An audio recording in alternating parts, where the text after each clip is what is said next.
Depuis près de 2 ans, Marc Isoire, ostréiculteur à Sète, cherche à connaître la vérité sur le décès de son frère.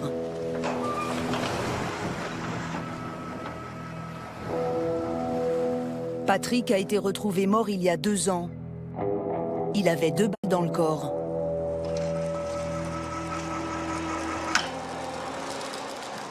En mars dernier, la justice a mis en examen et écroué 2 personnes que Marc suspectait depuis longtemps. Depuis 20 mois, là, ça me trotte dans la tête. Et bon, là, maintenant, on a eu un soulagement quand même, on a eu une bonne nouvelle. Pour ma mère, ma nièce, mes filles, enfin, tous ses amis. Surtout que depuis le début, ils savent que c'est eux, quoi. Je veux dire, il n'y a pas de doute, quoi. Et il y avait des lourdes charges contre eux, mais bon. Ils étaient toujours dehors. Les 2 suspects, cet homme et cette femme, faisaient partie de l'entourage de la victime et auraient agi par vengeance. Une vengeance sur fond d'adultère.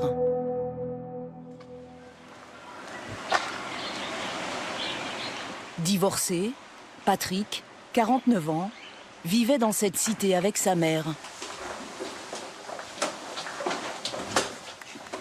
C'est moi. Bonjour. Voilà le journal. Merci. Alors, quoi de neuf depuis hier? Oh, pas grand-chose. Hein. Toujours pareil. Jacqueline, 88 ans, n'a pas eu le courage de toucher aux affaires de Patrick.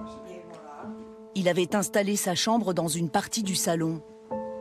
Ce fan du chanteur Jim Morrison, père d'une fille de 12 ans, partageait sa vie entre son travail de livreur pour l'hôpital de Sète, ses amis et sa famille.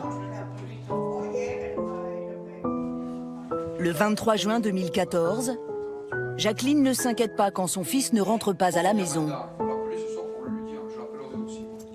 Tous les jours, il passait à 4h30. Bon, mais ce jour-là, j'ai dit, bon, peut-être il travaillait encore, parce que des fois, il restait un peu plus, ou il est parti chez un copain.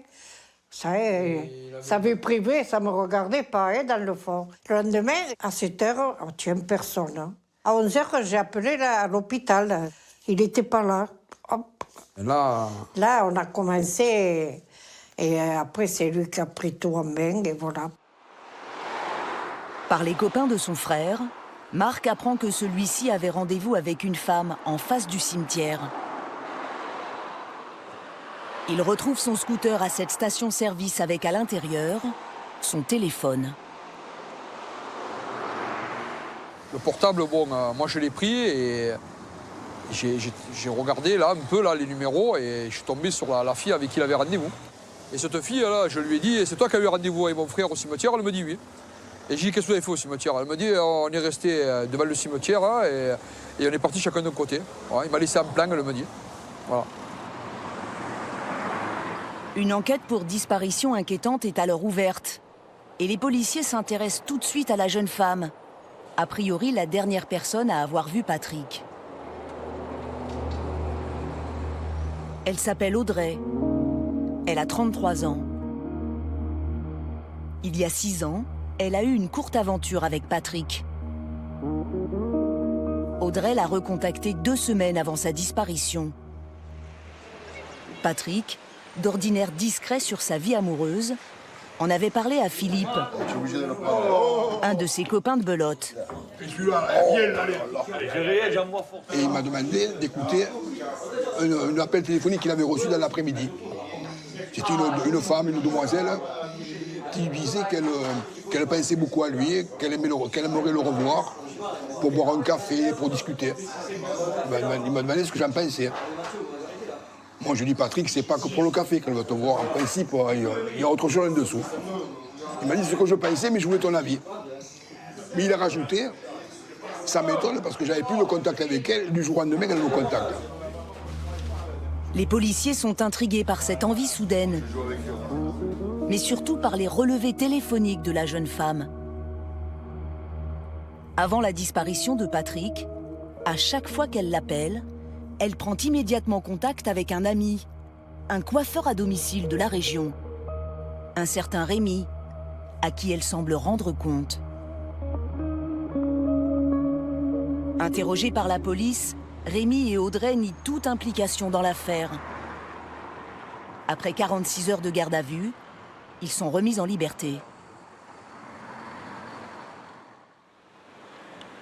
3 semaines après la disparition, la police découvre le corps de Patrick à une centaine de mètres de l'endroit où il avait rendez-vous avec Audrey. Le cadavre, à moitié calciné, gît derrière la porte de cette grotte. Patrick a reçu une dans le dos et une dans l'œil droit. Sur place, aucun indice ne permet d'identifier le ou les meurtriers. Pourtant, les enquêteurs sont plus que jamais persuadés qu'Audrey et Rémi sont impliqués. D'autant que lui aussi connaissait Patrick et qu'il nourrissait une rancœur à son encontre. L'histoire remonte à 2009. À l'époque, Patrick entretient une relation avec Nadège, la femme de Rémi. Ce dernier l'apprend. Quelques jours plus tard, Nadège est retrouvée pendue dans son garage. La police conclut au suicide.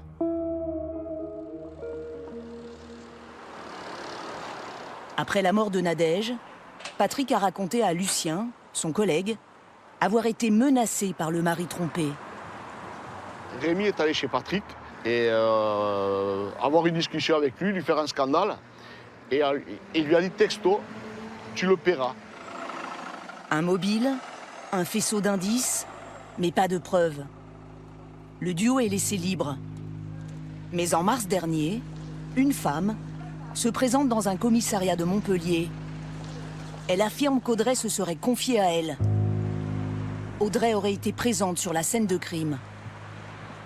Elle m'a dit qu'elle avait proposé à Patrick d'aller dans la grotte. Pour qu'il accepte, elle lui a proposé de lui faire une galerie. 2 mecs l'attendaient, dont un black. Elle a ajouté que le black a alors dit à Audrey de dégager. Quelques mots qui font basculer l'affaire. 15 jours plus tard, Rémi et Audrey sont mis en examen et incarcérés pour notamment assassinat. Maître Eva Fournier, l'avocate d'Audrey, s'interroge sur ce témoignage qui tombe à pic pour l'accusation. On ne sait pas ce que ça peut réserver par la suite, ces témoignages qui ont été donnés. Donc, à prendre avec beaucoup de précautions. On ne sait pas quelles sont les motivations des personnes ou de la personne. Et à partir de ce moment-là, je crois qu'il faut vraiment être très prudent en ne partant pas d'un postulat qui peut-être n'est pas le bon. Inscrite au RSA, Audrey est mère de 2 enfants confiés à une famille d'accueil. Selon son ex-belle-sœur, elle n'a pas le profil d'une meurtrière. Jennifer l'a rencontrée juste avant son incarcération. Elle m'a dit, je te jure, Jenny, j'y suis pour rien et tout. Et la connaissance, je savais très bien qu'elle ne mentait pas, parce qu'elle l'avait juré sur ses enfants.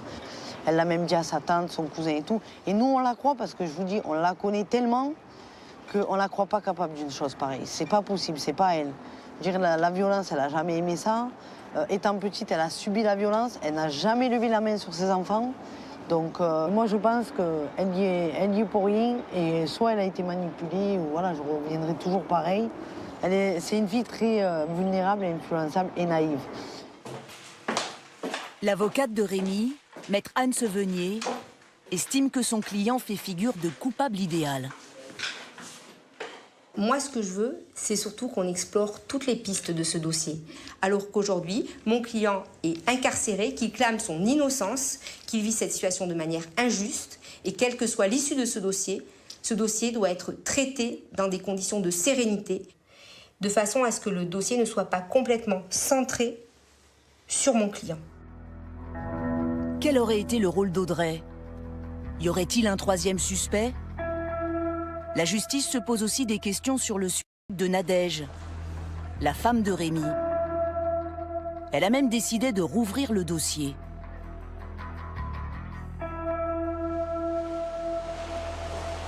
En Normandie, René Chicard, le père de Nadège, se remet doucement d'un cancer de la gorge. Là, voilà. Ça, c'est chez moi, dans le Val d'Oise, à Gonesse. Sa fille épouse Rémi en 1994. Elle a 23 ans. Lui, ici à gauche, en a 27.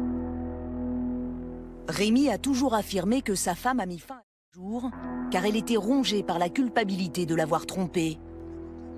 René, lui, est persuadé que sa fille ne s'est pas suicidée. Moi, personnellement, on pourrait me dire que monsieur n'a pas tué ma fille. Je sais que jusqu'à ma mort, il l'aura. Je sais que c'est lui qui l'a tuée. Voilà. Bizarrement, Rémi a caché le décès de Nadège à sa famille pendant plus d'1 mois. Pour Colette, l'attitude du coiffeur est sans équivoque. Mais pour moi, donc, 6 semaines après, je me suis dit, pas nous prévenir, c'est qu'il avait quelque chose à se reprocher sur la conscience de ce qui est arrivé à Nadège.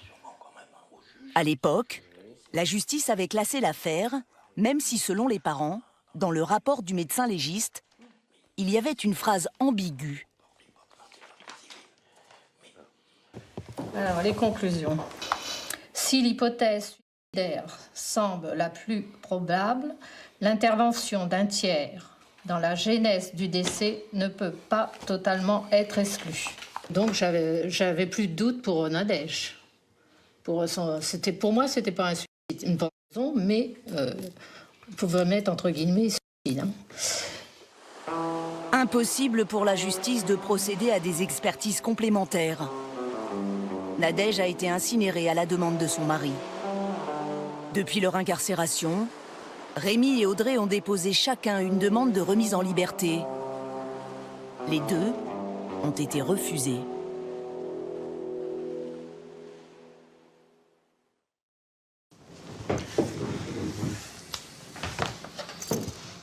Ça, c'est quand il est parti au Maroc. Hein. Ouais, c'est ce que j'allais te dire. Il y a 6 ans, Ça, c'est quand il est parti au ski. Marc et sa fille Nelly ont perdu un être cher. Quand on était jeune, mes parents travaillaient, c'est moi qui m'en occupais pratiquement. Il avait 5 ans de moins que moi, il était toujours dans mes pattes. C'est moi qui l'amenais à l'école. Quand je sortais de l'école, je l'attendais. Patrick, le frère de Marc, a été retrouvé mort, assassiné.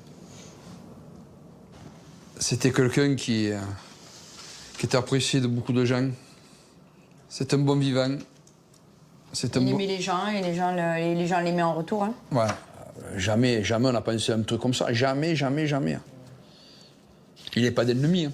Il n'a aucun ennemi. Le seul qu'il a eu l'a tué. Hein. Ouais. 6 ans que Marc attend un procès qui s'ouvrira demain à Montpellier. Une interminable enquête pour tenter de confondre un homme et une femme qui auraient agi par vengeance, sur fond de rivalité amoureuse. Patrick Isoard, 49 ans, divorcé, père d'une fille de 12 ans, vivait chez sa mère dont il s'occupait.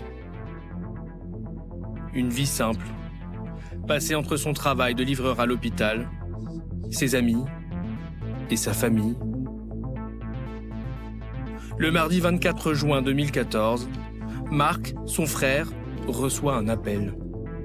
Ma mère m'appelle vers 10h et elle me dit je suis inquiète, elle me dit Patrick il est pas rentré dormir, il n'a pas été au gala de la petite le lundi soir, elle me dit, et puis alors moi je lui dis tu es appelé à l'hôpital, elle me dit ouais, elle me dit j'ai eu son collègue là, Lulu, et il m'a dit qu'il n'avait pas été travailler.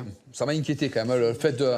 Voilà, là, je m'inquiète un peu parce que le fait de... Il y a trop de trucs... De laisser ma grand-mère comme il a laissé, alors que voilà, c'est une personne âgée, il s'occupait d'elle, il savait très bien qu'il fallait qu'il la prévienne pour pas qu'elle se fasse de soucis. Enfin voilà, ils vivaient ensemble, ils étaient tous les deux, donc voilà, il y avait ce rapport-là de je te préviens, je rentre pas, je fais ça, je vais là-bas, tu es au courant de tout.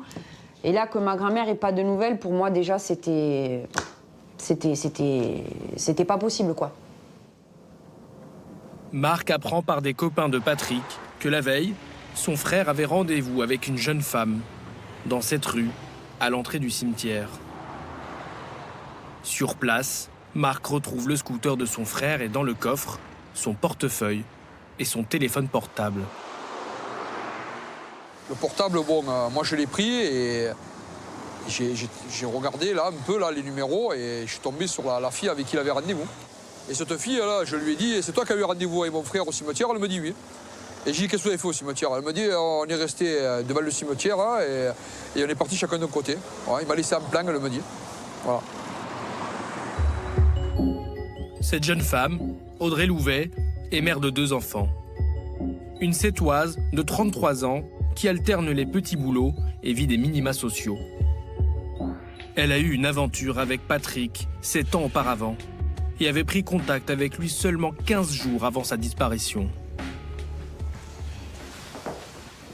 Patrick s'en était d'ailleurs étonné, comme il l'avait confié à Philippe, un très bon copain. Ce soir-là, il me dit qu'il faut que je te fasse goûter quelque chose parce que ça me perturbe et j'ai besoin de ton avis. J'ai dit, pas de problème. Il m'a fait écouter l'appel. Je ne connaissais pas du tout cette fille, mais elle avait une voix langoureuse au téléphone, une voix mielleuse. Patrick, tu te souviens de moi, je pense souvent à toi, j'ai envie de te revoir. Tu veux pas qu'on aille boire un café avec Sam, on discutera. Je suis seul. Ouais. Je faisais du rentre-dedans, mais alors flagrant. Hein. Il m'a dit, tiens, pense quoi? J'ai dit, j'en pense qu'elle te propose autre chose qu'un café. Et il m'a dit, c'est bien ce que je pensais. Il m'a dit, mais ça me paraît tellement bizarre. Il m'a dit, parce que j'ai plus jamais eu de nouvelles. Et du jour au lendemain, elle me rappelle. Mais j'ai dit, écoute, profite, hein, tant que tu profites. Hein, et après, tu verras ce qui se passe. Après 2 jours sans nouvelles, Marc signale la disparition de son frère. Les policiers s'intéressent aussitôt à la jeune femme. Sur ses relevés téléphoniques, ils constatent qu'avant ou après chaque contact avec Patrick Isoard, elle s'empresse d'appeler un autre homme. Rémi Chêne, 44 ans, coiffeur à domicile. Comme si elle lui rendait des comptes. Autre élément troublant, le téléphone de cet homme borne aux alentours du cimetière le jour de la disparition. Interrogés en garde à vue, Audrey Louvet et Rémi Chêne nient toute implication. Rémi Chêne explique qu'Audrey n'est qu'une amie et que ce jour-là, il l'a déposée au cimetière tout simplement parce qu'il avait un rendez-vous à proximité. Ils sont relâchés. 3 semaines plus tard, à 300 mètres à peine du lieu de rendez-vous, la police découvre le corps de Patrick Isoard dans cette grotte. Un vaste réseau de galeries creusées par les Allemands pendant la Seconde Guerre mondiale.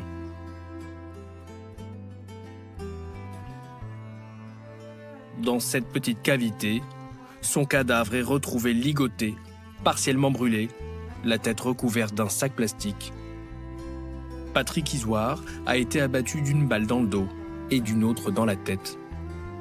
Mais aucun ADN, aucun témoin, pas d'arme du crime. C'est d'Audrey Louvet que va venir la clé du mystère. Dans les mois qui suivent, elle s'installe à Lunel, à 70 km de Sète, où elle ne connaît personne et n'a pas de travail. Elle sympathise avec cette jeune femme, une voisine qui souhaite rester anonyme et qui se souvient de son comportement pour le moins étrange. Elle avait un petit F2, tout dans le noir, tous les volets fermés, les volets de la cuisine, les volets du salon, les volets de la fenêtre, toujours dans le noir. Elle avait 2 petites lampes qu'elle laissait allumer. Elle ne voulait pas mettre la lumière. Quand on tapait, il fallait se taire, ne pas faire de bruit. Elle allait à son Judas, elle regardait pour voir qui c'était. Alors si elle ne voulait pas ouvrir, on restait là, tel des statues, sans bruit, en attendant que la personne s'éloigne. Elle vivait cloîtrée. Elle avait l'air d'avoir peur?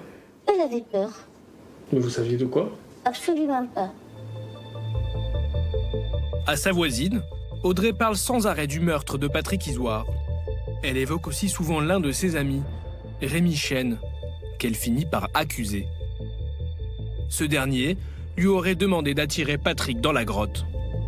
Nous étions dans la cuisine et nous étions en train de discuter de tout et de rien. Et elle s'est mise à me dire qu'elle avait été manipulée par lui, qu'il s'était servi d'elle. Mais comment ça, il t'a manipulée? Oui, il s'est servi de moi. Mais Audrey, mais qu'est-ce qu'il t'a fait? Elle m'a expliqué que M. Rémi l'avait déposée et que par la suite, elle s'est retrouvée avec M. Isoard où elle lui avait donné rendez-vous. M. Isoard n'a pas voulu la suivre dans la grotte, donc elle a prétexté une gâterie pour le faire entrer dans la grotte et qu'elle serait partie en laissant M. Isoard dans la grotte. La voisine alerte aussitôt les enquêteurs. Ce témoignage confirme leurs doutes, car en poursuivant leur enquête, ils ont découvert plusieurs éléments troublants. résumées dans leurs conclusions. Rémi Chêne, tout comme Audrey Louvet, ont volontairement supprimé de leur téléphone portable toute trace de leurs échanges téléphoniques, fort nombreux. Rémi Chêne a aussi tapé des mots-clés suspects sur Internet.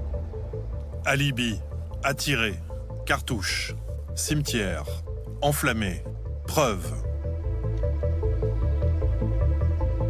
En mars 2016, après 2 ans d'enquête, ils sont tous les deux mis en examen et placés en détention. Audrey Louvet répète qu'elle a été manipulée par Rémi Chêne. Elle affirme qu'une fois arrivée dans la grotte avec Patrick, elle a découvert Rémi masqué et armé d'un fusil. Là, il l'aurait contrainte à ligoter Patrick, puis lui aurait ordonné de quitter les lieux.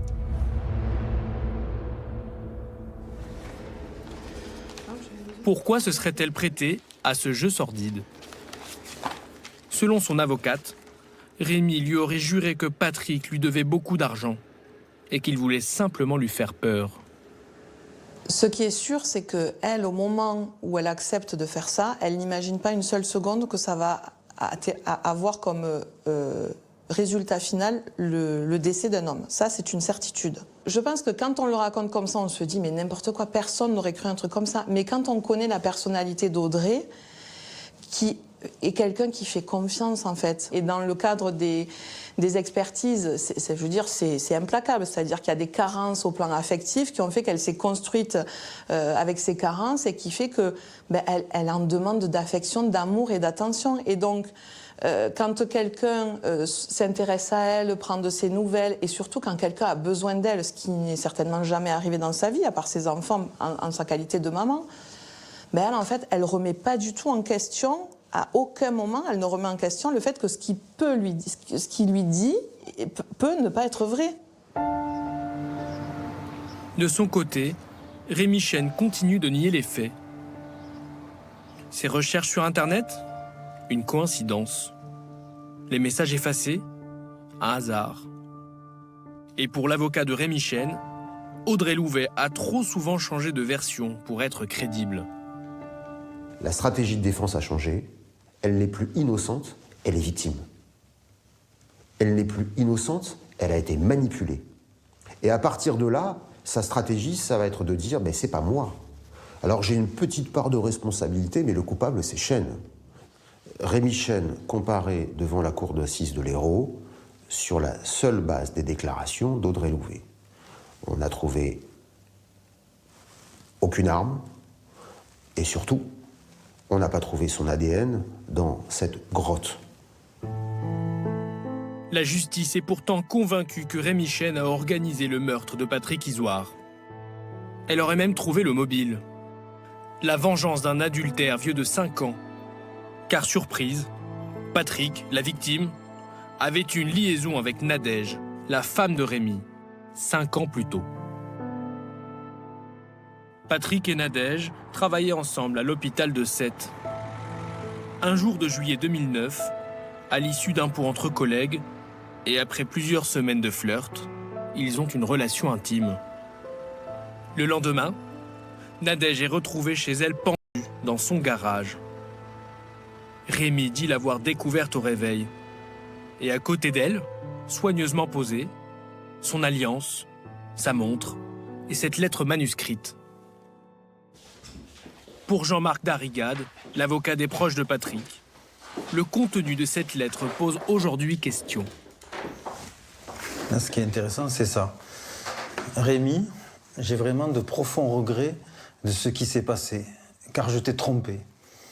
J'avais trop bu, déjà c'était une erreur. Et tout s'est enchaîné. Je me rappelle, alors là, je n'arrive pas trop à lire, je me rappelle de mes faits et gestes, mais voilà, c'est une grosse erreur. Et je regrette de m'être donné à quelqu'un qui, en plus, travaille avec moi. Et cela me met dans une situation particulièrement difficile. Point. Donc là, c'est absolument pas la lettre de quelqu'un qui se suicide. C'est comme une attestation faite contre soi-même dans le cadre d'un divorce. Il n'y a pas un mot de revoir ni pour sa fille, ni pour son mari éventuellement, ni un mot d'excuse d'en avoir recours à cette extrémité, il n'y a rien. Alors que tout le monde sait que c'était la prunelle de ses yeux, sa fille. Voilà, elle ne vit que pour elle. Donc c'est impossible que ceci soit une lettre d'adieu. À l'époque, la police entend les proches de Nadège, mais aussi Patrick Isoire. Il disait être lui aussi troublé par ce suicide. J'avais dit à Nadège que je ne voulais pas être celui qui briserait son couple. J'étais très attiré par elle et je voulais que les choses se passent bien. Elle m'avait confié qu'elle n'aimait plus son mari, elle ressentait une lassitude. D'ailleurs, on s'est revus hier soir, 21h.